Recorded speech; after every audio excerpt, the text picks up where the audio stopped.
Es verdaderamente notable la coincidencia de que Simón Bolívar y Juan Vicente Gómez nacieran y murieran ambos en el mismo día, un 24 de julio y un 17 de diciembre. Muchos venezolanos piensan que en medio de la crisis en la cual estamos viviendo en 1995, hace falta quizá un nuevo Bolívar y quizás un nuevo Gómez. Yo creo que la invocación de fantasmas de la historia, es decir, la necesidad que tiene una sociedad de querer invocar a tal o cual de sus personajes en el pasado, habla un poco mal de esa sociedad, ¿no? Habla de una negación de lo contemporáneo, de lo presente de la sociedad.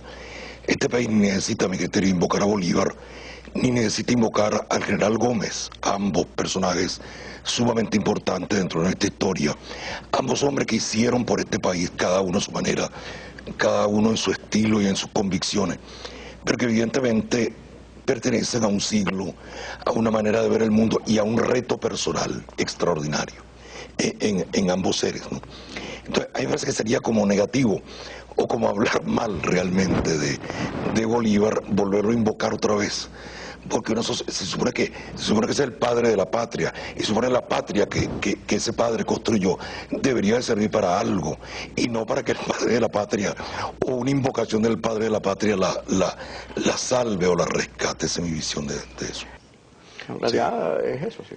Yo lo que creo en este asunto es que este tipo de personajes como Gómez, que tuvieron una larga influencia sobre el país, es muy difícil verlo como un solo hombre, es decir, como un problema psicológico, es decir, como una unidad humana, sino que son personas que viven etapas. Lo que pasa es que Venezuela tiene la inmensa catástrofe de contar su historia, salvo todo personaje que me acompañen aquí, de una manera moral, es decir, este es bueno, este es malo.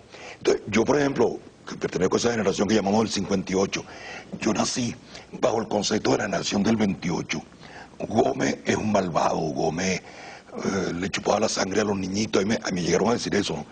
que mataban niños y le llevaban la sangre a Gómez, esa cosa me la decía a mí. Sí, ¿verdad? Entonces, claro, yo heredé en un primer momento eso, y yo me siento absolutamente estafado de la visión del general Gómez.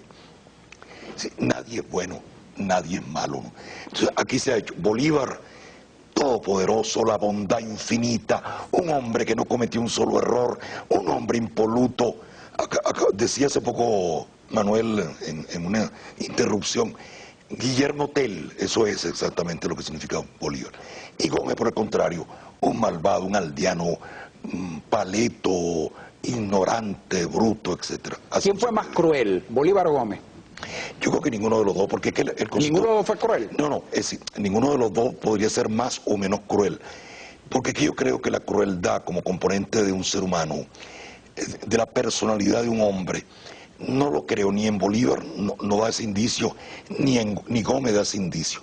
Yo creo que hay una circunstancia que obliga a la crueldad. Ajá. El libertador Simón Bolívar fue un hombre particularmente drástico con la vida de los hombres. El decreto de guerra-muerte, el fusilamiento de los españoles en La Guaira, hay que tomar en cuenta. Es muy famoso porque jamás se ha dicho que jamás concedió un indulto, por ejemplo, una persona que no tuvo capacidad de perdón. Pero al mismo tiempo, pasarle esa factura resulta muy difícil porque a lo mejor es que no podía tener capacidad de perdón o no creía. Mira, pero el país pacificado. Yo diría esta cosa de la tortura, ahí me viene este ejemplo, ¿no? La cuestión de lo que eran los grillos, por ejemplo. En efecto, eso era un instrumento de castigo venezolano que tenía una larguísima tradición. Yo le digo una vez que durante la presidencia, nada menos que de don José María Vargas, pues a la gente se le engrillaba exactamente igual. Es decir, el grillo no es una invención diabólica de un hombre que dice vamos a hacer esta cosa para torturar a una persona. Es una manera de represión en el país, es una tradición, es una cultura represiva en el país. Con Gómez ocurre entonces el reverso. Es el diablo. Es decir, como es el diablo, entonces el país no sabió apreciar las cosas que este hombre hizo, entre ellos haber creado el país, el concepto de país de nación. Así es. Quien lee el libro, que lo acabo de leer, de Manuel Caballero, entenderá rápidamente un concepto en el cual Caballero insiste mucho, ¿no? Que es la idea de un país desmembrado, de un hombre que unifica un país.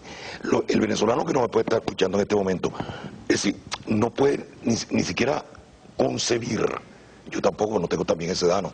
Pero no puedo concebir un país, yo voy a decir, mi mamá quería en 1920 y tanto ir a ver a su papá que estaba en el Táchira, que estaba en San Cristóbal, algo así.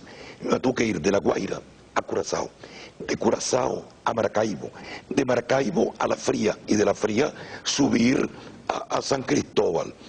Entonces, eso fue Gómez, el que evitó que en el futuro la futura señora Cabrujas con mi mamá no tuviera que hacer ese complicado viaje que para llegar a parte de su territorio tenía mi mamá que llegar a Curazao para poder llegar a ese lugar.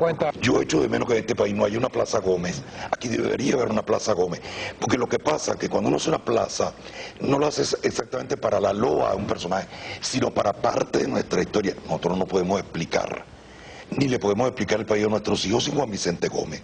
Es una necesidad. Sí. Pero es el mismo drama. Ahí tiene que asumirlo. Sí, pero hay personas que aquí se vetan. Uno de ellos es Guzmán Blanco. El otro fue lo que hizo Rómulo Betancourt con Pérez Jiménez. Pérez Jiménez quedó vetado en nuestra historia.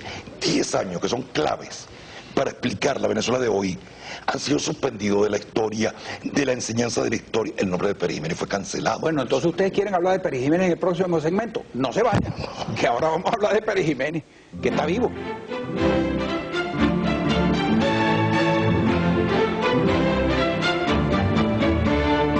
Es decir, yo trato de evitar la historia dramática del país, porque la historia dramática del país nos ha llevado a una inmensa confusión, Los venezolanos no tenemos acceso a nuestra historia. Y parte de lo que hemos discutido en este programa, si pudiéramos llegar a una conclusión, apunta a demostrar este asunto. Es decir, estamos hablando de Bolívar, estamos hablando del general Gómez, nos hemos planteado ahora hablar del general Pérez Jiménez, y estamos hablando en el fondo de tres desconocidos, ¿no? El general Bolívar pasma por eso. No hay un hombre al que se le haya seguido la pista diariamente más en la historia del general Bolívar. Es decir, cualquier persona puede responder qué hacía el 14 de mayo de 1819 a las 6 de la tarde con bastante precisión. Pero entonces, lo que ocurre es que, fíjense qué paradoja, este hombre que parece puesto en una lupa y del cual se sabe todo, prácticamente con horario, es sin embargo un gran desconocido de la historia. En el fondo se le escapa a los venezolanos. General Gómez, que gobierna 27 años Venezuela, que transforma, que crea una situación dentro del país o dentro de su régimen, se producen esas transformaciones. Es también otro desconocido porque se va hacia una leyenda. Y Pérez Jiménez es un hombre cancelado, ignorado.